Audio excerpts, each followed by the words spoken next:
Me llamo Mira Thornton. Tengo 31 años y soy ingeniera de software en Columbus, Ohio. El pasado julio regresé de un viaje de trabajo de 4 días.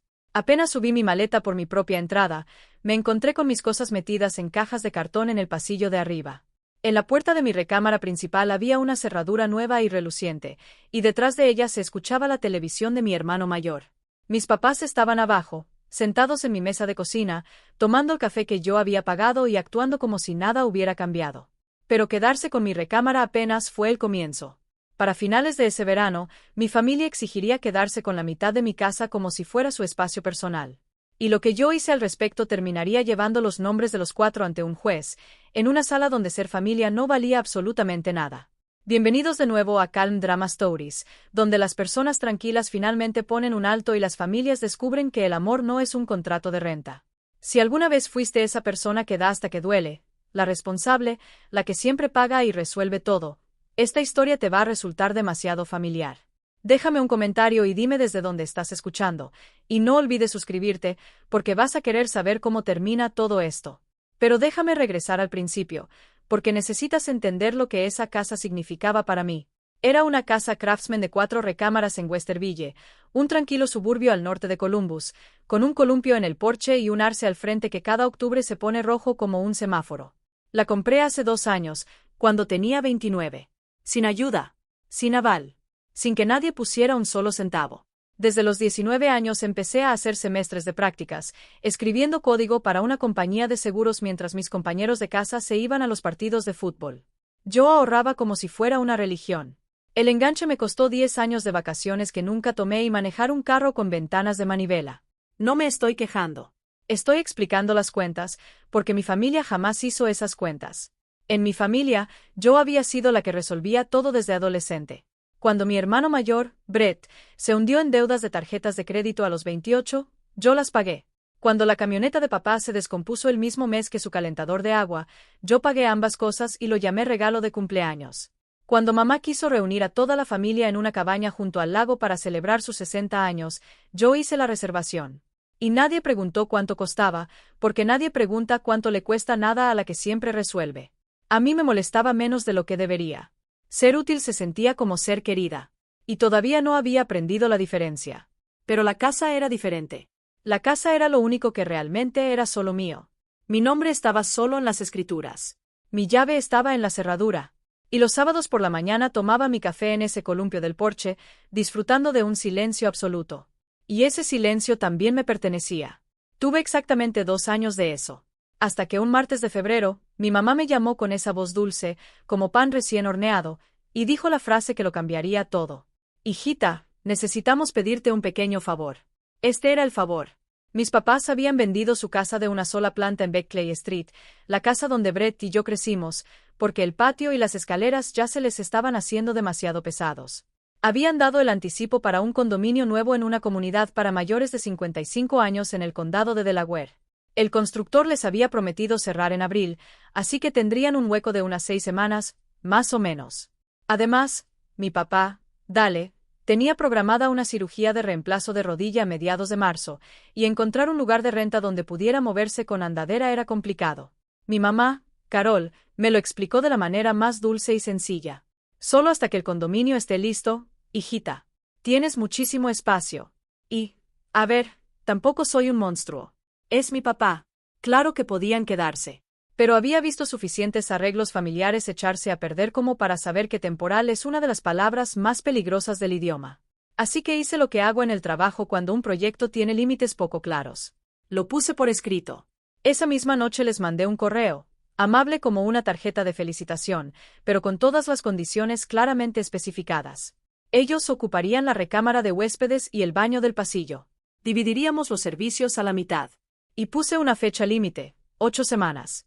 Un margen después de la fecha prometida por el constructor, con una cláusula que decía que si el condominio se retrasaba, volveríamos a hablarlo entre todos. Leí el correo 2 veces antes de enviarlo. Me sentía mitad inteligente y mitad culpable, como cuando haces que tu propia familia se registre antes de entrar a tu casa. Mi mamá respondió 4 minutos después. No escribió ninguna frase. No puso su firma. Solo mandó un emoji de corazón rojo. En ese momento lo tomé como un sí. Ahora sé más. Un emoji de corazón no es un sí. Es una puerta que dejaste sin llave. Se mudaron a mediados de marzo, 2 días antes de la cirugía de papá. Y la primera semana, sinceramente, estuvo bien. Llevé a papá al hospital, mantuve tranquila a mamá en la sala de espera y preparé la recámara de huéspedes con una silla para la regadera y su organizador de medicamentos. Eso es lo que hace la familia. Y yo estaba feliz de hacerlo. Los cambios comenzaron en la segunda semana. Regresé de la oficina y encontré mi cocina completamente reorganizada. Las ollas estaban donde antes iban los tazones. Mis buenos cuchillos habían desaparecido dentro de un cajón porque, según mamá, así era como debía funcionar una cocina. Mi cafetera terminó relegada a la despensa para hacer espacio para la enorme cafetera de 12 tazas de mamá. Después llegó el sillón reclinable de papá. Una cosa enorme y café que cayó en mi sala como un meteorito, apuntando directamente hacia una televisión que ahora jamás se apagaba. Fox por la mañana, westerns toda la tarde. Y el volumen a todo lo que daba. Yo bajaba a las 6 de la mañana y la casa ya olía a tocino y sonaba como una repetición de televisión. Eran cosas pequeñas, granitos de arena. Y las dejé pasar una por una porque papá estaba recuperándose muy bien y la meta final era abril. Entonces llegó abril. Y el constructor llamó. La entrega se retrasaría hasta junio. Problemas con el suministro, dijeron. Todo el mundo tiene problemas con el suministro. Mamá me dio la noticia con una extraña alegría, me dio una palmadita en el brazo y dijo: parece que vas a tener que aguantarnos un poquito más, corazón. Esa noche actualicé la fecha en mi calendario y me dije que 8 semanas siempre había sido el número más realista. Luego, un domingo, estaba llevando ropa por el pasillo cuando escuché a mamá hablando por teléfono con mi tía Debbie. Su voz sonaba relajada y orgullosa. «Ay, ya estamos completamente instalados», dijo. «Deberías ver lo que hemos hecho con nuestra casa». Nuestra casa. Me quedé parada en el pasillo con una canasta llena de toallas en las manos. Y casi dejé pasar eso también. En mayo perdí mi oficina. Pasó de manera muy educada, como casi todo en mi familia, justo hasta que deja de serlo. El fisioterapeuta de papá recomendó una bicicleta estacionaria y unas bandas de resistencia. Y mamá decidió que el único lugar posible para ponerlas era mi oficina del primer piso. El único cuarto donde yo podía cerrar la puerta y ganar el dinero que pagaba por absolutamente todo aquello. Trabajo desde casa 3 días a la semana. Se lo dije. Mamá sonrió como si yo hubiera dicho algo adorable y movió mi monitor a la mesa del comedor. Eres joven, hijita. Puedes trabajar en cualquier parte. Tu papá necesita tener su equipo en un solo piso. Así que durante el resto de la primavera tomé videollamadas en la mesa del comedor mientras un western tronaba detrás de mí y la cafetera de mamá hacía ruidos como si estuviera respirando desde un pantano. Yo tenía que ponerme en silencio para decir: «Mamá, estoy presentando». Y ella respondía en un susurro: «No me hagas caso». Mientras sacaba los platos del lavavajillas, uno por uno, haciendo un escándalo tremendo. Quiero ser justa. Papá hacía sus ejercicios. Se puso más fuerte. Dejó de usar la andadera. Y a principios de junio ya estaba manejando otra vez y subía las escaleras como un hombre 10 años más joven. Lo que significaba que, si alguien hubiera preguntado, la razón médica de todo aquello ya había terminado. Nadie preguntó. Yo marqué mentalmente el final de junio y me prometí que entonces habría que hablar seriamente. Una conversación amable. Incluso con pastel. Pero una conversación seria. Entonces, una noche, sonó mi teléfono. Era Brett. Y recuerdo haberme quedado completamente quieta junto a la barra antes de contestar. Mi hermano nunca me llamaba. Ni siquiera me había llamado por mi cumpleaños en 3 años. Brett solo llamaba cuando algo estaba roto. Esta vez, lo que estaba roto resultó ser toda su vida. Brett tenía 35 años, 4 más que yo. Hasta abril trabajaba como supervisor de producción en una fábrica de autopartes a las afueras de Dayton. La fábrica recortó a 1/3 de su personal. Y Brett estaba entre ellos. Lo había ocultado durante 2 meses, dejando que la indemnización se acabara poco a poco mientras le decía a Kale, su esposa, que todo estaba en proceso de solucionarse. Kale tenía 4 meses de embarazo. El contrato de renta de su departamento terminaba en junio, y el dueño quería que firmaran la renovación o entregaran las llaves. Todo eso salió en una sola llamada llena de quejas, en la que mi hermano nunca dijo las palabras perdón y por favor. Lo único que dijo fue: «Entonces estamos pensando que podríamos instalarnos en tu casa hasta que nazca el bebé». Mamá ya dijo que tiene sentido. Me quedé mirando la pared durante unos segundos. Le dije, con mucho cuidado, que lamentaba lo de su trabajo, que encontraríamos alguna solución y que necesitaba pensar que era posible porque mi casa ya estaba llena y tener a toda la familia bajo mi techo estaba resultando ser demasiado. Eso no es un no. Te darás cuenta. Lo he repetido en mi cabeza cientos de veces y sigue sin ser un no. Era un déjame pensarlo de una mujer que había aprendido toda su vida a no decir la otra palabra. Ese viernes volé a Seattle para una revisión de proyecto de 4 días que llevaba un trimestre entero en mi calendario. El domingo por la noche, mi teléfono vibró en el hotel. Era un mensaje de mi mejor amiga, Jess, que vivía a 3 calles de mi casa. Decía: Oye, pregunta random, ¿sabías que hay una camioneta de mudanza UAUL en tu entrada? Me quedé frente a la ventana del hotel mirando el horizonte de Seattle, haciendo mentalmente las cuentas de la diferencia horaria. Y entendí algo. Lo que yo decidiera ya no importaba. Mi mamá ya había abierto la puerta de mi casa. Regresé a casa el lunes por la noche y descubrí que habían tomado la casa. La camioneta de Brett estaba estacionada en mi lugar de la entrada. La segunda recámara de huéspedes, la pequeña que yo usaba para mi caminadora, estaba llena hasta el techo con sus cosas. Y el exceso de cajas ocupaba la mitad de mi sótano sin terminar. Cale, con una voz dulce y con una panza enorme que hacía que cada frase pareciera una situación de vida o muerte, me abrazó en la puerta. El viaje estuvo horrible, dijo. Brett también me abrazó, fuerte y ruidoso, como si esto fuera una reunión familiar que yo hubiera ganado. Miren quién llegó. Mira Thornton. Mi mamá estaba detrás de ellos, sonriendo como si hubiera organizado una fiesta sorpresa. La familia está para apoyarse, dijo mientras me apretaba el brazo. Pero no sonreí ni me quedé callada. Frente a todos les dije que eso no era lo que habíamos acordado, que yo había dicho que necesitaba pensarlo, y que 6 semanas era el límite absoluto mientras ellos encontraban su propio lugar. Empiecen a buscar departamento esta semana. Brett se rió y me hizo un gesto con la mano. Relájate. Es temporal. Pareces casera. Todos se rieron. Incluso papá. Y la conversación cambió a colores para el cuarto del bebé como si nada hubiera pasado. Más tarde esa noche, llevé una caja que estaba bloqueando la entrada. Y vi la etiqueta escrita con las grandes letras de sarpie de Brett. No decía cosas de cocina. No decía ropa. No decía nada de una visita normal. Decía: closet principal. Me quedé parada sosteniendo la caja. Escuchaba a mi hermano reírse de algo en la televisión de mi sala. Y entonces un pequeño hecho frío entró en mi cabeza y se instaló ahí. Él no había empacado esa caja para una visita. La había empacado para una casa, porque ya consideraba que era suya. Déjame explicarte cuánto cuesta algo temporal. Mi hipoteca era de $2,380 al mes, incluyendo impuestos y seguro. Y esa era mi responsabilidad. Yo había firmado por ella. Pero para julio, la factura de servicios de una casa con 5 adultos, montones de ropa por lavar, duchas constantes y una televisión que nunca dormía había llegado a $610. Casi el doble de lo que normalmente pagaba en verano. La despensa que compraba el domingo desaparecía para el jueves. Nadie aportaba dinero a menos que yo lo pidiera. Y cuando lo hacía, mamá actuaba como si hubiera pasado una charola para pedir limosna en un funeral. La división de servicios que habíamos acordado por correo nunca volvió a mencionarse. Y cada vez que yo sacaba el tema, aparecía una nueva emergencia. La búsqueda de trabajo de Brett, por lo que yo podía ver, consistía en unos audífonos para videojuegos y repetir: estoy haciendo consultoría. Desde mi sofá a las 2 de la tarde. Se quedaba despierto hasta las 2 o 3 de la mañana en la sala, que compartía pared con la recámara pequeña. Así que yo me dormía escuchando disparos de videojuegos y despertaba con la cafetera de mi mamá. Mientras tanto, Cal había comenzado a preparar todo para el bebé. En mi oficina pegó muestras de pintura en la pared junto a la bicicleta de ejercicios de papá. Pequeños cuadros color verde salvia y amarillo mantequilla. Y hablaba de: cuando este sea el cuarto del bebé, con el mismo tono con el que uno habla de un hecho que ya está decidido. Empecé a quedarme hasta tarde en la oficina los días que iba presencialmente. Y en los días malos, me sentaba en mi propio auto, estacionado en mi propia entrada, comiendo una ensalada de comida rápida en la oscuridad porque era el único espacio que me quedaba.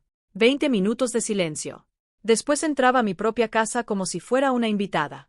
Yo seguía repitiéndome: 6 semanas. No tenía idea de que, arriba, ellos ya estaban midiendo mi recámara. A finales de junio convoqué una reunión familiar. Preparé un plan de una sola página. 5 copias. Como si fuera una junta de trabajo. Tareas rotativas. División detallada de los servicios. Y 2 fechas marcadas en negritas. Una revisión de la búsqueda de departamento de Brett y Cale. Y una fecha límite para mudarse a mediados de agosto. 6 semanas. Más que razonable. Puse las hojas sobre la mesa de la cocina frente a toda mi familia. Vi a mi hermano leer la primera línea y empezar a sonreír. Nos hizo un PowerPoint, le dijo a Kale.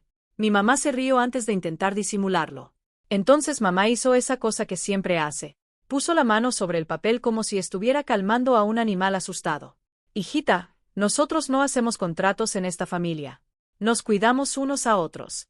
Papá miró fijamente su mantel como si ahí estuvieran las instrucciones. Kale dijo que el bebé la tenía muy cansada. Y, de alguna manera, eso fue suficiente para cerrar la discusión. Nadie firmó nada. Nadie aceptó nada. Para las 8 de la noche, las hojas habían terminado debajo de una caja de pizza. Esa noche hice algo pequeño que terminó siendo muy importante. Abrí una nota en mi teléfono. Escribí la fecha. Escribí lo que había propuesto. Y escribí exactamente lo que cada uno había dicho. En silencio, nació un hábito.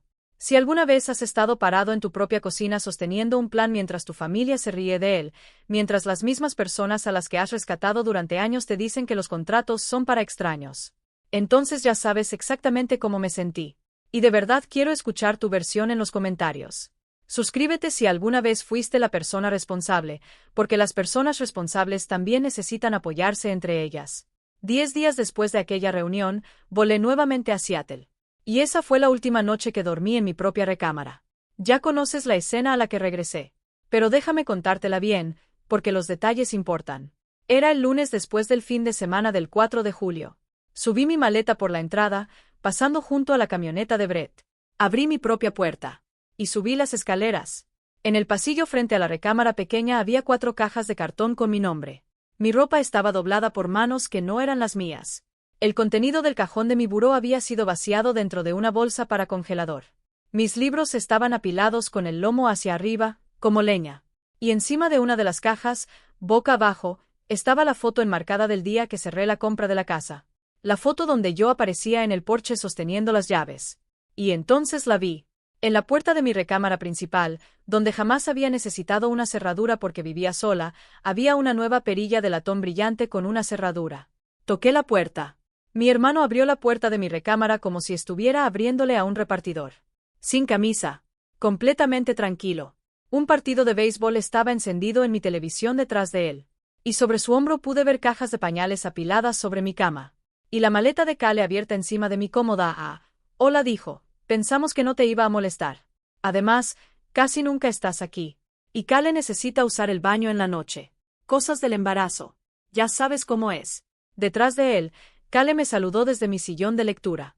Yo estaba parada en el pasillo con mi ropa de trabajo y me escuché preguntar dónde estaban mis papás, porque una parte de mí todavía estaba segura de que aquello había sucedido a pesar de ellos. Pensé que encontraría aliados. Brett incluso sonrió. En la cocina, dijo, y regresó a su videojuego. Mis papás estaban sentados a la mesa de mi cocina tomando café. Y en cuanto entré, los ojos de mi mamá se fueron hacia el techo, hacia la recámara principal, y rápidamente regresaron a su taza. No los habían tomado por sorpresa. Ellos habían ayudado a subir las cajas. Ellos sabían. Lo que siguió en mi cocina fue la conversación que me enseñó quiénes eran realmente mis padres. Y digo esto siendo una mujer que llevaba 31 años conociéndolos. Mantuve la voz tranquila. Les dije que Brett y Kale habían tomado mi recámara, habían instalado una cerradura en una puerta interior de mi casa y habían empacado mis cosas sin preguntarme. Y que todo eso quedaría deshecho antes del domingo. Mi mamá juntó las manos y me explicó pacientemente, como si la confundida fuera yo. Kale está embarazada. Necesita el baño principal durante la noche. Las mujeres embarazadas no pueden estar caminando por el pasillo a las 3 de la mañana. Mira, le señalé tranquilamente.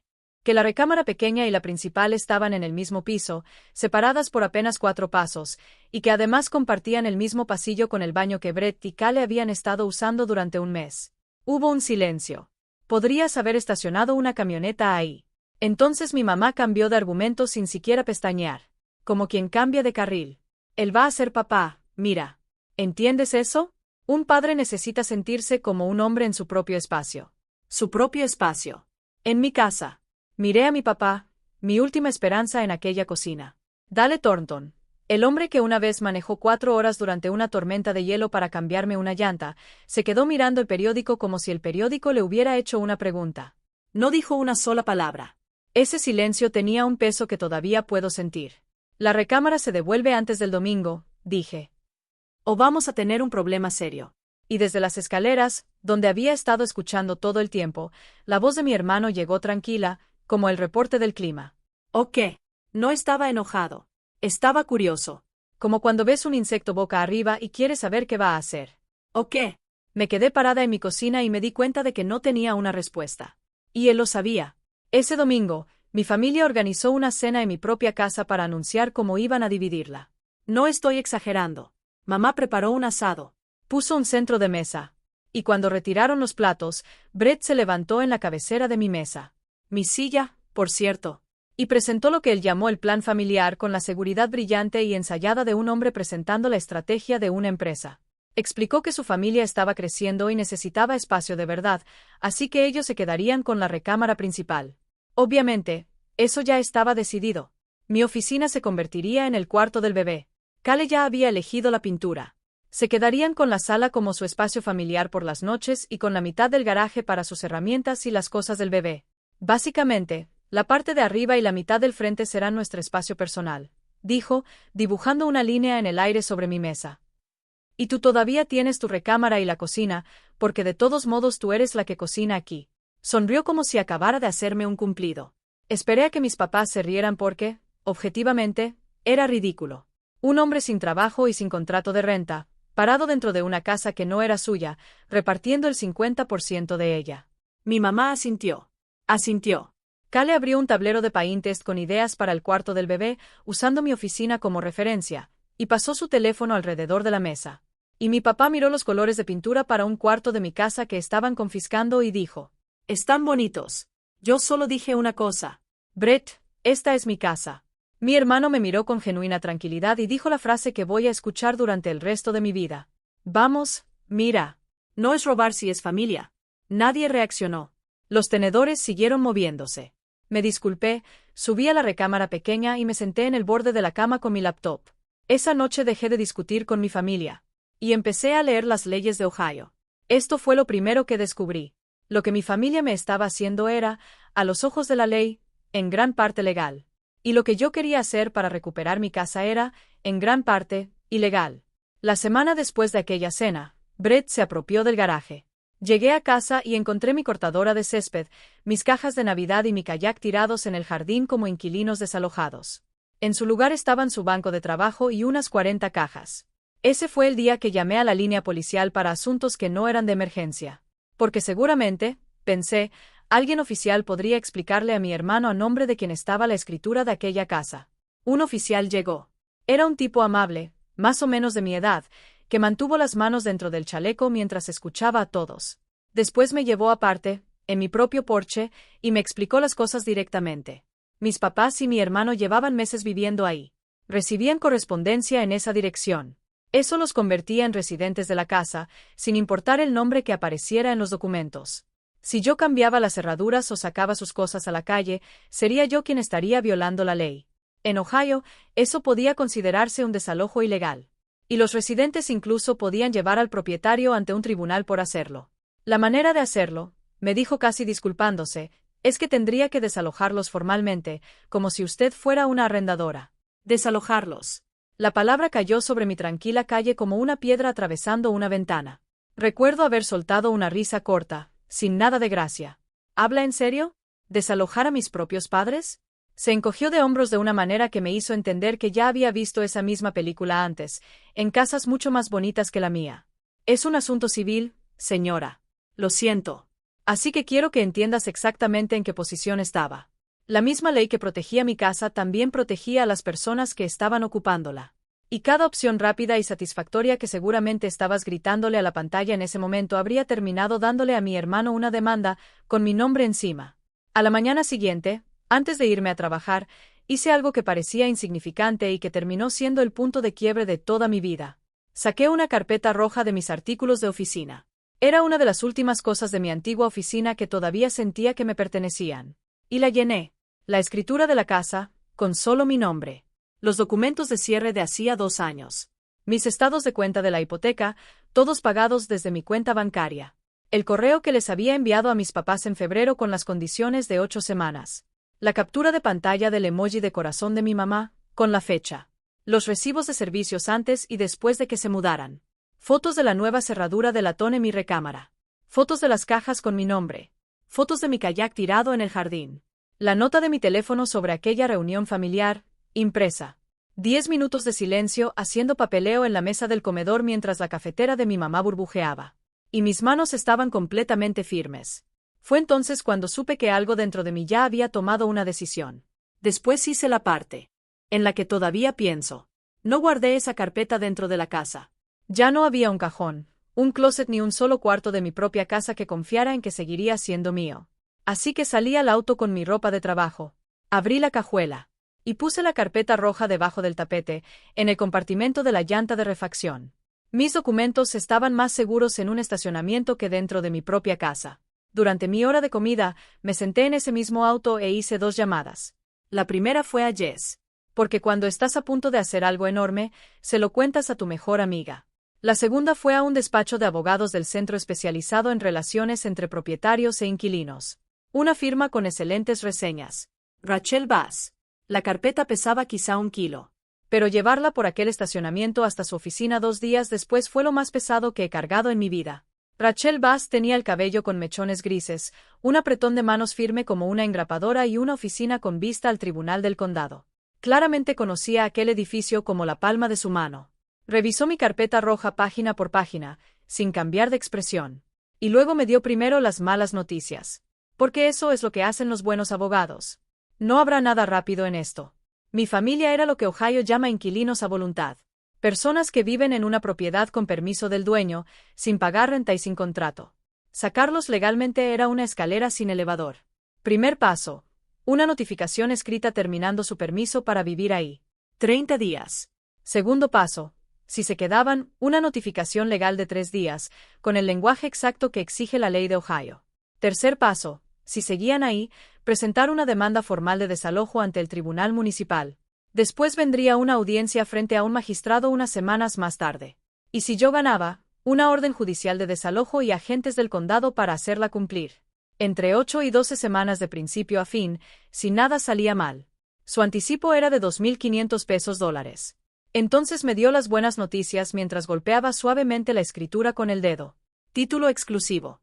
No hay contrato de renta. Nunca han pagado alquiler. Nunca hubo dinero intercambiado. Y tiene notificaciones que puede demostrar. Legalmente, este es el caso más limpio que voy a ver este mes. Hizo una pausa. Emocionalmente, es el peor tipo de caso que manejo. Tapó su pluma y me miró como imaginé que los cirujanos miran a un paciente antes de marcarle la piel. Señora Thornton, casi nadie tiene que desalojar a su propia madre. Pase lo que pase, la familia que tenía antes de estos documentos, esa versión de su familia se termina. ¿Está segura? Miré por la ventana hacia el tribunal durante un largo momento. Necesito una semana más. No porque dudara de la ley. Quería darle a mi familia una última oportunidad de volver a ser mi familia. Una semana después, un jueves, llegué a casa y les pedí a todos que se sentaran. Puse una propuesta sobre la mesa que todavía considero mucho más generosa de lo que cualquiera de ellos había ganado. Mamá y papá podían quedarse hasta que su condominio estuviera listo. De verdad. Con cariño. Sin fecha límite. Pero necesitaba que me apoyaran en una sola cosa. Brett y Cale tenían que conseguir su propio lugar antes de que naciera el bebé. Y para hacerlo realidad, yo le daría a mi hermano $2,000 para el depósito de un departamento. Además, pagaría la mudanza. Como regalo. No como préstamo. Todo lo que quería era recuperar mi recámara, mi oficina y tener una fecha clara. Vi a mi hermano escuchar todo con los brazos cruzados y una pequeña sonrisa paciente, como un hombre esperando a que un niño terminara un chiste de toc, toc. Entonces hizo su contraoferta. Dijo que había estado pensando y que, a largo plazo, lo más inteligente para la familia era que yo le vendiera la mitad de la casa al valor que tenía en 2019, antes de que el mercado subiera. Porque, según él, de lo contrario yo estaría prácticamente estafando a mi propio hermano. Él me pagaría mensualmente, sin intereses, una vez que consiguiera trabajo. Oh, dijo con más sencillez, mientras estiraba la mano y me daba unas palmaditas en la mano. Podría simplemente agregarte a la escritura. Luego se corrigió. Podrías agregarme a mí a la escritura. Por la estabilidad del bebé. ¿Es una sola firma? Mira. Me quedé sentada haciendo cuentas en silencio. Pensando en todos los años que había sangrado para conseguir aquel enganche. Mientras mi hermano ponía precio a mi casa como si fuera una lámpara de segunda mano en una venta de garaje. No. Solo esa palabra. Completa. Sin suavizarla. Quizá por primera vez en toda mi vida adulta. Y en el silencio que siguió, mi mamá dejó la taza de café sobre la mesa y dijo en voz baja, sin levantar la mirada: No nos obligues a elegir, mira, No te va a gustar. esa noche me senté en mi auto, estacionado en mi propia entrada, y firmé el contrato de Rachel sobre el tablero. Mis manos no temblaron. Ni un poquito. Y esa fue la parte que más miedo me dio. Antes de contarte lo que pasó con las notificaciones, necesitas saber qué hizo mi familia durante esos días. Porque no se quedaron esperando tranquilamente. El chat familiar de los Thornton, con 22 personas y 3 generaciones, se encendió como una alarma durante una tormenta. De alguna manera, la historia que circulaba no era. Brett se mudó a la recámara de Mira y exigió la mitad de su casa. No, la historia era: Mira está amenazando con dejar en la calle a una mujer embarazada. Mi tía Linda me llamó para recordarme que yo tenía muchísimo y que algunas personas estarían agradecidas de tener a su familia ocupando una casa grande y vacía como la mía. La iglesia de mamá agregó a nuestra familia a la lista de oraciones por sanación. Y 2 mujeres a las que no había visto desde la preparatoria me mandaron emojis de manos rezando. Kale comenzó a publicar TikToks. Piano suave. Su mano sobre el vientre. Y frases como: algunas personas valoran más los metros cuadrados que la sangre. Mis primos se lo comieron entero. 100 likes tras 100 likes. Y durante todo aquello, mi mamá caminaba por mi casa con la tranquilidad de un faro, repitiendo la frase de mi hermano a cualquiera que quisiera escucharla, como si fuera algo que hubiera bordado en un cojín. Tu hermano tiene razón, hijita. No es robar si es familia. La única persona que vio las cosas como realmente eran fue mi tía Debbie, la hermana menor de mi mamá.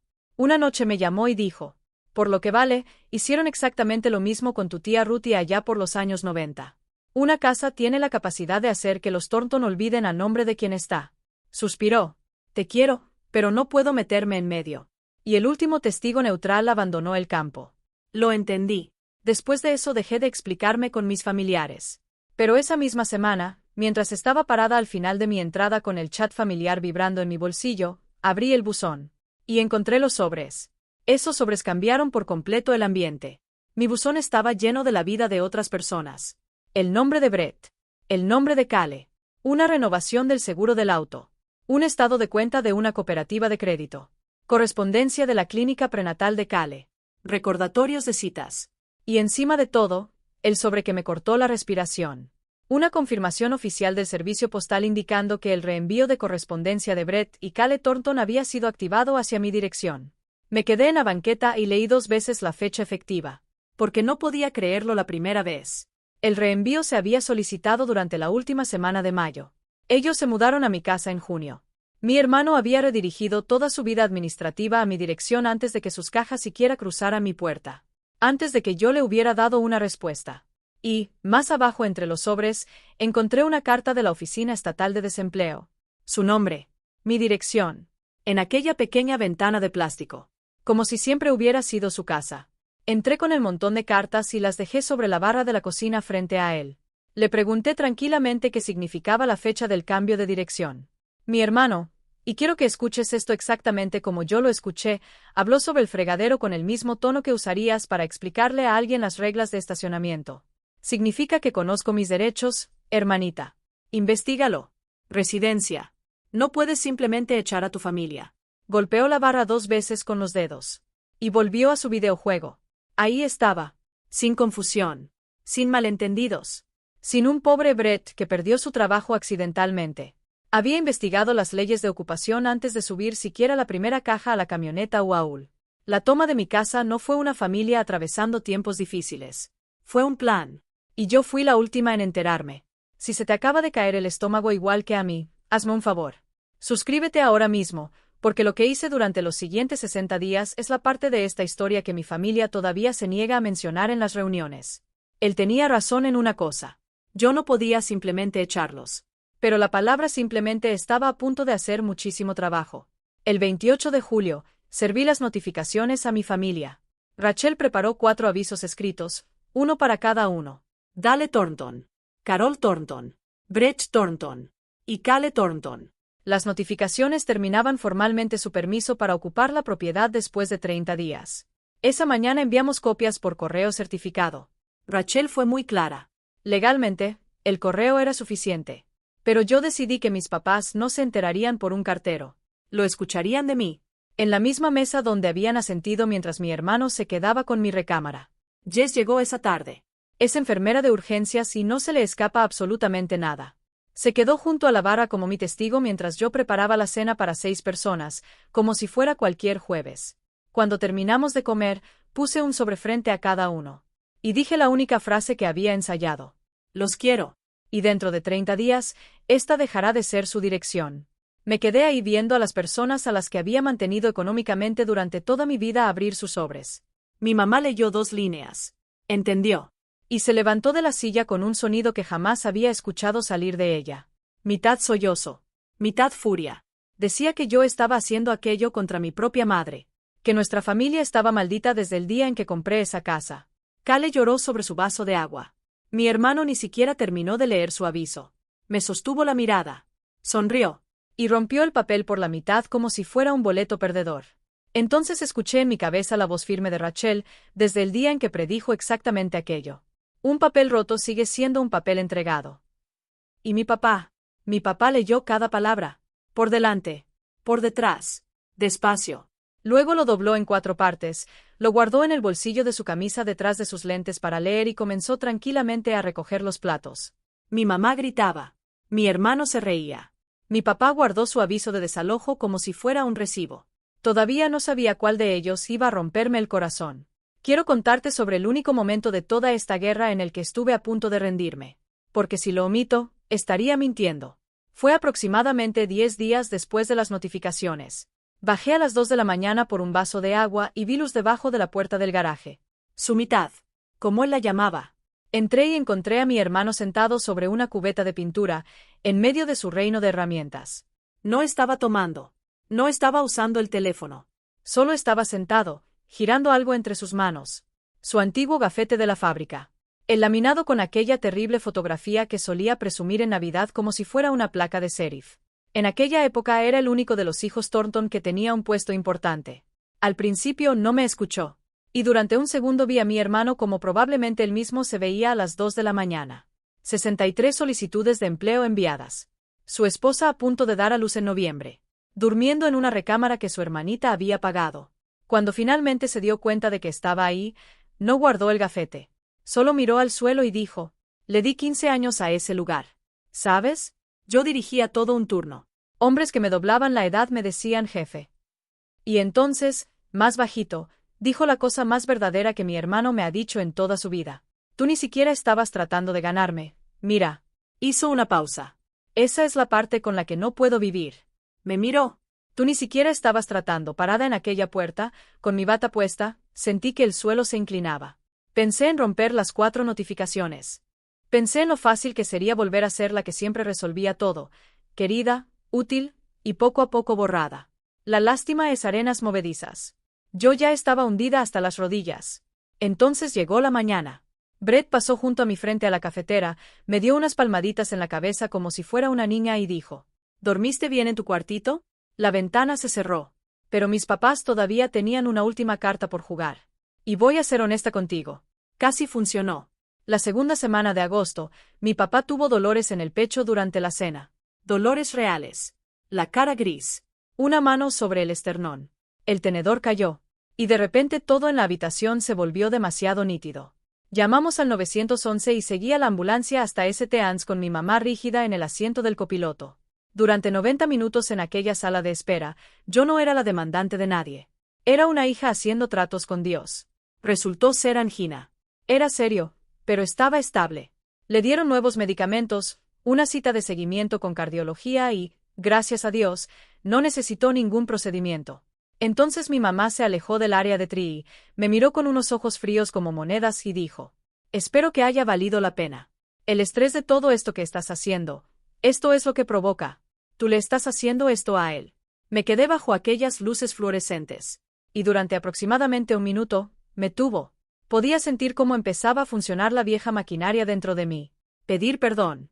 Arreglarlo. Pagar lo que costara. Entonces una voz llamó el nombre de mi mamá desde el otro lado de la sala de espera.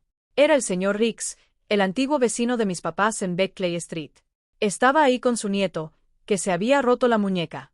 Se acercó, abrazó a mi mamá con cariño y dijo la frase que terminó con mi antigua vida. Carol, Por cierto, felicidades por el condominio. Vi al equipo terminando tu unidad a principios de julio. Mi cuñado hizo el piso. ¿Ya están instalados? Principios de julio. Vi el rostro de mi mamá hacer algo que jamás había visto. Me miró rápidamente antes de responderle. Y esa mirada me lo dijo todo. El condominio no se había retrasado hasta otoño. Había estado listo desde hacía más de un mes. Podían haber cerrado la compra, empacado y salido de mi casa antes de que yo siquiera imprimiera una notificación. Y habían seguido sentados en mi mesa dejando que la mentira del retraso continuara porque mi mamá quería a toda la familia bajo un mismo techo cuando naciera su nieto. No nos obligues a elegir, me había dicho. Ellos habían elegido mucho antes de que yo les pidiera hacerlo. Los 30 días se terminaron a finales de agosto.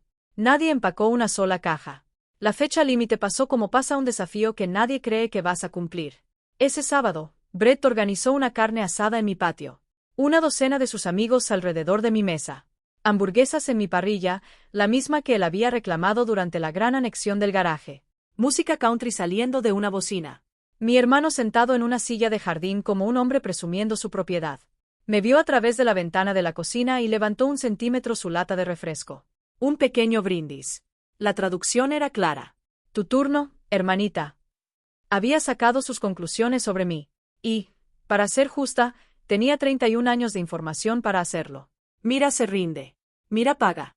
Mira nunca cumple una amenaza si eso hace llorar a mamá. El martes, 2 de septiembre, la mañana después del día del trabajo, hice mi movimiento.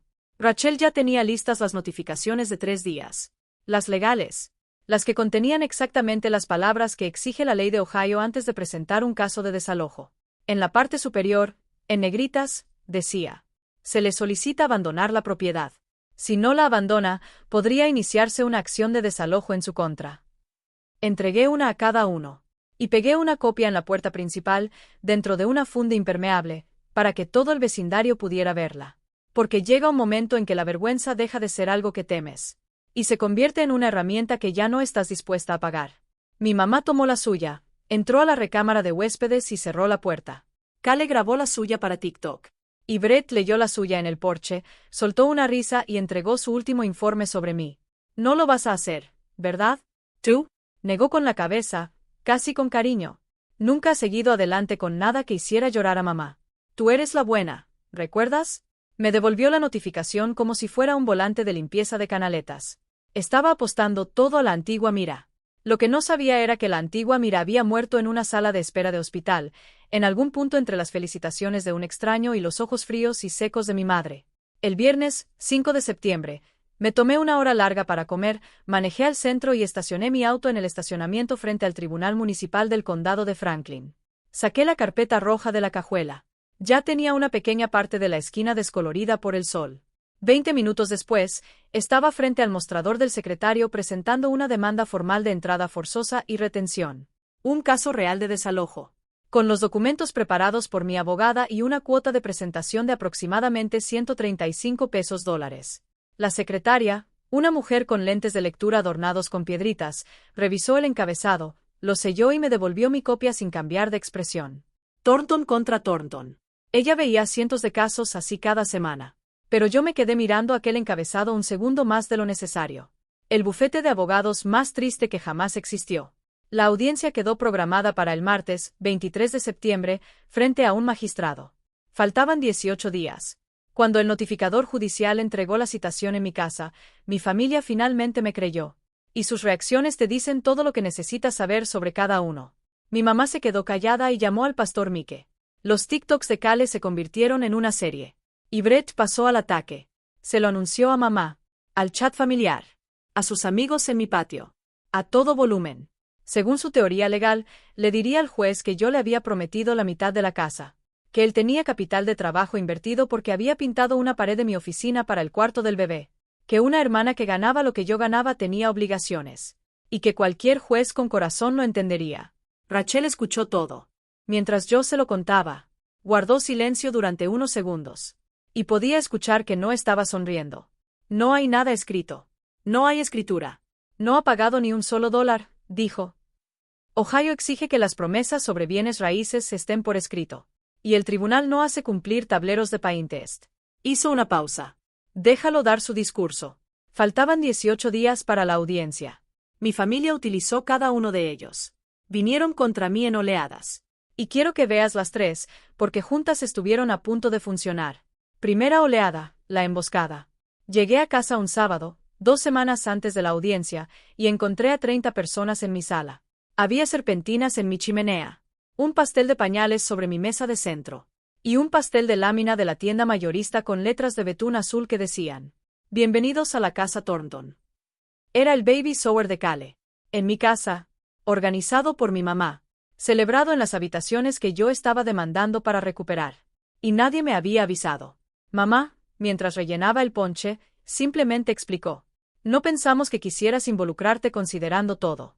Felicité a Cale frente a un cuarto lleno de mujeres que habían leído el chat familiar sobre mí. Y me comí un pedazo de pastel parada en mi propia cocina como si fuera la encargada del catering. ¿Y sabes qué? El pastel estaba bueno. Segunda oleada, la delegación. 2 días después, mi tío Gary llegó con el pastor Mike, de la iglesia de mamá.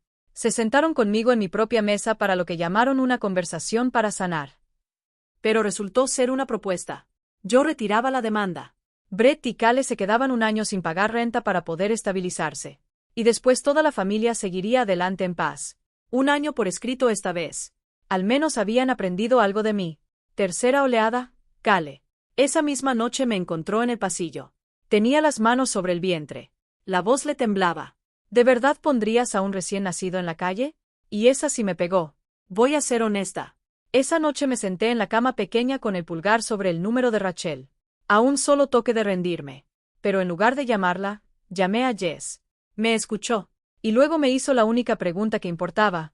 Explícame el trato, mira. ¿Qué ganas tú? Empecé a responder. Y me detuve. Tú ganas seguir pagando, dijo Jess. Ese es el trato. Ese es todo el trato. La audiencia era el martes. El lunes por la noche, mi mamá tocó mi puerta con su última oferta. Tocó. Y eso ya debería haberme dicho algo. Nadie en esa casa había tocado una puerta en meses. Se sentó en el borde de la cama pequeña donde yo dormía desde julio. Alisó la colcha que me había hecho cuando estaba en la universidad. Y por primera vez en todo el verano, habló conmigo con su verdadera voz. La voz de antes. La que solía leerme cuentos. Déjalo, hijita. Mañana llama a la abogada. Déjalo. Y todo vuelve a la normalidad. Olvidaremos que todo esto ocurrió. Eres mi hija. No quiero perderte por una casa. Y aquí tengo que ser honesta contigo sobre el precio de las cosas. Porque volver a la normalidad no era una oferta pequeña. Normalidad significaba las cenas de los domingos. La voz de mi mamá en la cocina. Normalidad significaba estar en el hospital en noviembre cuando naciera mi sobrino, en lugar de enterarme por un chat familiar del que me habían sacado. Normalidad era algo que yo había estado comprando a plazos desde los 19 años. Y mi mamá me lo estaba ofreciendo una última vez. Al precio habitual. Todo lo que tenía. Esa es la elección de la que nadie te habla en historias como esta. No se trata de bueno contra malo. Se trata de la familia que deseas tener contra la persona que realmente eres. Y solo puedes conservar una. Tomé su mano. Y lo dije con toda la suavidad que la verdad permitía. Mamá, la normalidad era que yo pagara por un lugar en una mesa que ustedes consideraban suya. Ya no voy a seguir rentando ese lugar. Prefiero ser tu hija que tu inquilina, pero no voy a ser tu banco. Ella retiró la mano. Su verdadera voz desapareció. Y el faro volvió a aparecer. Entonces te vas a sentar sola en ese tribunal, dijo desde la puerta. Casi tuvo razón. Mi mamá no fue al tribunal. Mi hermano sí. Y llevó preparado un discurso. Si nunca has visto una lista de casos de desalojo, olvídate de todas tus expectativas de drama de película. Es un cuarto sencillo. Bancas de madera. Un ventilador de techo que hace tic-tac. 30 desconocidos sosteniendo documentos. Y un magistrado. La nuestra era una mujer de cabello plateado con la energía de una directora de escuela en la última semana del año. Avanzaba por los casos como si fueran personas pasando por una caja registradora. ¿Cuándo llamaron? Thornton contra Thornton. Nos sentamos en nuestras 2 mesas. Rachel y yo de un lado. La carpeta roja abierta. Brett del otro. Llevaba el buen saco que mamá le había comprado. Cale estaba a su lado, embarazada de 9 semanas para dar a luz. Vestida como si fuera una testigo de iglesia. La magistrada comenzó a hacer preguntas con una voz que seguramente había repetido las mismas cosas 10.000 veces. ¿A nombre de quién está la escritura? Solo a mi nombre. Le entregamos una copia certificada. ¿Existe un contrato de renta? No. ¿Alguna vez se pagó renta? ¿Cualquier cantidad? ¿Alguna vez? Ni $1. Vi cómo miraba a Brett, buscando alguna contradicción. Y Brett orgullosamente confirmó lo mismo. Porque, en su cabeza, pagar renta habría sido un insulto. ¿Las notificaciones fueron entregadas correctamente? 30 días. 3 días. Recibos de correo certificado. Declaración de testigo. Fotografías. La magistrada asentía como alguien marcando casillas. Entonces Brett se puso de pie y dio su discurso. Y tengo que reconocerle algo. Había practicado. Habló de que la familia significaba algo. De las promesas verbales. De la pared que había pintado. De su trabajo y esfuerzo dentro de la casa. De que una hermana con 2 ingresos tenía obligaciones. La magistrada lo escuchó con la barbilla apoyada en la mano hasta que terminó. Después le hizo 4 pequeñas preguntas. ¿Tiene esa promesa por escrito? No. ¿Su nombre aparece en la escritura o en la hipoteca? No. ¿Ha pagado alguna cantidad relacionada con la propiedad? No. ¿Niega haber recibido las notificaciones correctamente? No. 4 no. Cada uno más bajo que el anterior. Y se terminó. La magistrada explicó que la ley de Ohio exige que las promesas relacionadas con bienes raíces estén por escrito, no simplemente recordadas con cariño. Sentencia a favor de la demandante. Se emite la orden correspondiente. Deben desalojar la propiedad dentro de 10 días. 90 segundos de preguntas. Eso fue todo lo que quedó de su imperio. En el pasillo, Brett explotó. Me llamó traidora de mi propia familia. Tan fuerte que un alguacil se acercó. Dijo que yo había comprado al juez igual que compraba todo. Esperé hasta que se quedó sin aire. Y mantuve la voz al nivel de la mesa de mi cocina. Entonces le devolví sus propias palabras. Sigues diciendo que no es robar si es familia. El juez simplemente le dio otro nombre. Y entonces, porque 15 años de cuentas finalmente estaban llegando al cierre, agregué. Tú me enseñaste que la familia lleva la cuenta. Brett, yo solo fui la primera en escribirla. La ley les dio 10 días. Mis papás usaron 2. Mi hermano utilizó cada hora. Y un poco más. Mis papás cerraron la compra de su condominio esa misma semana. El condominio que llevaba terminado desde julio. Un hecho que nadie mencionó y que todos conocían. El camión de mudanza llegó un jueves. Mi mamá dirigió la carga del sillón reclinable y la cafetera con el porte de una reina destronada. Cuando metieron la última caja, se quedó en mi porche. Miró más allá de mí hacia la casa, como si fuera una persona que la había decepcionado. Y dijo su última frase. Espero que esta casa te mantenga calientita, mira. Sin abrazo. Bajó los escalones. Subió al camión. Esa frase todavía duele. Y decidí que está bien que duela. Pero mi papá se quedó un minuto más. Y esta es la parte que no vi venir. Dale Thornton, que había hablado muy poco durante todo el verano, sacó su vieja caja de herramientas y caminó hasta la puerta trasera. La misma que chirriaba como un búho desde marzo. La misma que había prometido arreglar cuando apenas podía caminar. Engrasó las bisagras. Acomodó el pestillo. Hasta que la puerta se abrió y cerró sin hacer ruido. Después entró a la cocina. Puso su llave de mi casa sobre la barra. Y junto a ella dejó un sobre con $400 en billetes de 20. Para los servicios, dijo. O por lo menos una parte. Entonces mi papá miró por encima de mi hombro y dio el discurso más largo que jamás le había escuchado. Vi cómo le hicieron esto a mi hermana Ruthie. Toda la familia se instaló en su casa. La llamaron egoísta cuando finalmente explotó. Me prometí que nunca me quedaría callado así. Tomó su caja de herramientas. Resulta que el silencio es algo que uno hereda, hijita. Hizo una pausa. Lo siento. Y después.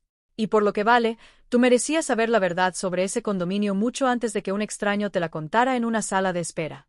Miró al suelo. Yo lo sabía. Simplemente no tuve el valor de decírtelo. Se fue antes de que yo pudiera hacer algo con aquellas palabras. Una llave había regresado. Faltaba una. Mi hermano tenía 10 días. Y se había atrincherado en mi recámara principal. La última resistencia de Brett fue tan estratégica como el resto de su plan. No buscó departamento. No llamó al número de asistencia legal que le dio el tribunal. Pasó sus 10 días diciéndole al chat familiar que yo nunca cumpliría. Que la decisión del juez era solo una formalidad. Que Mira se rendía. Mira siempre se rendía. Mientras tanto, la mamá de Cale empezó discretamente a empacar las cosas del bebé cuando Brett no estaba. El día 10, un agente del condado llamó a la puerta. Revisó la orden. Y colocó el aviso rojo en mi puerta. Orden de desalojo. Propiedad a desocupar. La mañana del desalojo, llegó un equipo junto con el alguacil para sacar, con cuidado y uno por uno, todo lo que mi hermano se había negado a mover por su cuenta. Yo le había hecho a Rachel todas las preguntas posibles sobre cómo manejar esa parte con un poco de humanidad. Así que primero apartaron las cosas del bebé. Las envolvieron. Las acomodaron en el garaje. Nadie puso la cuna de un bebé en la banqueta. Por más que el chat familiar cuente esa historia hasta el día de hoy.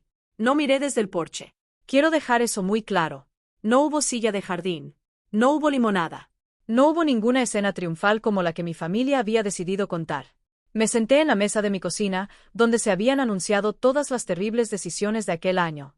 Y escuché. La cinta adhesiva. Los pasos de las botas. El sonido particular de una estructura de cama bajando por mis escaleras. La voz de mi hermano afuera, cada vez más fuerte y al mismo tiempo más débil. Luego una puerta de camión. Después otra. Y el motor diésel encendido. Cale había llamado a su papá. Ray Kessler era un electricista de líneas retirado de Grove City. Un hombre grande y tranquilo, con un apretón de manos parecido al de mi papá. Llegó en su camioneta, avergonzado hasta las raíces del cabello, y cargó la vida de su hija embarazada en la caja sin decir una palabra. Lo único que escuché desde la ventana de mi cocina fue cuando le habló a Brett, que estaba en medio de un discurso sobre traición y sangre. Le dijo: «Hijo, nadie te quitó nada. Súbete a la camioneta». Se fueron a las 4 de la tarde. Esa noche, por primera vez en 7 meses, escuché el zumbido de mi propio refrigerador. La gente paga mucho dinero a los terapeutas por mucho menos que ese sonido. El cerrajero llegó el sábado por la mañana. Ahora sí, legalmente. Gloriosamente. Aburridamente legal. Cambió todas las cerraduras de la casa mientras yo tomaba café en el columpio del porche como una mujer que estaba volviendo a aprender un idioma antiguo. Después caminé por mi propia casa como si fuera una desconocida visitándola por primera vez. Los agujeros de los clavos en la pared de la recámara principal donde Brett había montado su televisión. La marca fantasma de la cinta en el piso de la sala donde habían anunciado su zona familiar. Una pared de mi oficina pintada de gris. El único trabajo que la supuesta inversión de trabajo de mi hermano había completado. Me quedé parada en medio de mi recámara principal, en silencio, y finalmente hice las cuentas que había estado evitando durante todo el año. No los 2.500 pesos de Rachel. Ni los 135 pesos de la demanda. Ni los servicios. Ni siquiera las 2 décadas anteriores de rescates financieros. El verdadero balance. Había pasado 15 años pagando cuotas para pertenecer a un club que me decía que esas cuotas eran amor. Cada rescate. Cada no que me tragué. Cada cheque que escribí para comprar un mes más de pertenencia. Eso era renta. Y yo la había pagado puntualmente. Y en el momento en que dejé de pagar, metieron a un inquilino mejor en mi recámara y me llamaron egoísta por haberlo notado. Tú me enseñaste que la familia lleva la cuenta, le había dicho a mi hermano. Y ahí, en aquella habitación vacía, finalmente entendí algo. Ellos siempre habían llevado la cuenta. Lo único que yo había cambiado era que ya no estaba dispuesta a perder a propósito. Abrí las ventanas. El aire de septiembre atravesó la casa como un enjuague. Esa noche dormí en mi propia cama. En mi propia recámara. Detrás de una puerta sin cerradura, porque ya no la necesitaba. Y dormí como si la hipoteca ya estuviera pagada. Ahora viene la parte honesta de lo que pasó después. Sin final perfecto. Mi sobrino nació el día después de Acción de Gracias. Pesó 8 libras y estaba sano, según la foto que la prima de Jess le enseñó. Yo no recibí ninguna noticia directamente. Me habían sacado del chat familiar desde septiembre. Aún así, mandé un regalo. Un bono para sus estudios universitarios. Y una nota para mi hermano. Sin abogados. Solo. Felicidades. La puerta no está cerrada con llave. Con cariño, mira. No recibí respuesta. Y por ahora, dejé que esa fuera su respuesta. La factura de servicios volvió a bajar a 310 pesos dólares, lo que se sintió como un reembolso por mi cordura. Mi oficina volvió a ser mi oficina. Excepto por una cosa que decidí conservar a propósito. La pared gris que Brett había pintado. Sin terminar. La única pared que mi hermano había logrado completar. Algunas mañanas la miro y hace el trabajo de una sesión completa de terapia. Mi tía Debbie me llama los domingos. El resto de la familia se enfrió hasta quedar en algún punto entre lo educado y lo ártico. Y, al parecer, la historia oficial en las reuniones familiares es que puse a mi propia familia en la calle por una recámara. Yo también dejé de rentar espacio en esa conversación. ¿Y yo? En diciembre cené sola un domingo en mi propia mesa. Y la comida supo bien. Eso no es triste. Esa es la parte que nadie te advierte que viene. El silencio deja de sentirse como un castigo. Y empieza a sentirse como un pago. 2 semanas antes de Navidad, alguien tocó mi puerta. Y digo tocó. Y esperó. Mis papás estaban parados en el porche. Tenían las orejas rojas por el frío. Mi papá llevaba su caja de herramientas. La ventana de la recámara pequeña se atora, dijo a modo de saludo. He querido arreglarla desde la primavera. Mi mamá estaba un paso detrás de él, la barbilla en alto, y sostenía un pastel comprado en una tienda como si fuera un tratado de paz que no estaba segura de que yo aceptaría. Quiero dejar algo claro sobre lo que aquello fue y lo que no fue. No fue una disculpa. Carol Thornton no se disculpa. No hubo un gran discurso. No hubo lágrimas. No hubo música emotiva de fondo. Eran dos personas que se habían quedado sin versiones de la historia en las que ellos fueran las víctimas. Paradas en mi porche, pidiendo entrar. Los dejé pasar. Papá arregló la ventana. Mamá puso la mesa sin mover ni un solo gabinete. Para ella, eso equivalía a una concesión papal. Comimos. Fue cuidadoso, pequeño, y de vez en cuando, casi cálido. A las 7, se pusieron los abrigos, porque ahora la cena tenía una hora de inicio y una hora de final. Como todo tratado civilizado. En la puerta, mi mamá se detuvo. Miró el pasillo. Miró la casa que nos había costado tanto a todos. Y dijo en voz baja: es una buena casa, mira. De ella, esas palabras eran prácticamente un soneto entero. Lo sé, mamá. Cerré la puerta detrás de ellos. Y la cerradura era simplemente una cerradura. En un cajón de mi cocina está la nueva llave de repuesto. Brillante. Sin estrenar. Sin que nadie la haya marcado con las expectativas de otros. Esperando el día en que alguien de mi familia vuelva a ganársela. Y quizá tenga que esperar años. Y estoy en paz con eso. Porque esto es lo que me enseñó aquel terrible pero necesario año. Una familia que solo te quiere cuando estás pagando por ella, no te está queriendo. Te está cobrando. Y lo más amable que puedes hacer por ellos y por ti misma es cerrar la cuenta. Y descubrir quién sigue apareciendo en tu puerta. Esa es mi historia. Una carpeta roja. 2 rondas de notificaciones. 4 nombres en un expediente judicial. Y una llave de repuesto esperando en un cajón. Si la estancia temporal de alguien está borrándote poco a poco de tu propia casa, toma esto como una señal. Pon todo por escrito hoy. Comparte este video con alguien que necesite ese empujón. Déjame tu historia en los comentarios. Suscríbete. Y nos vemos en la próxima.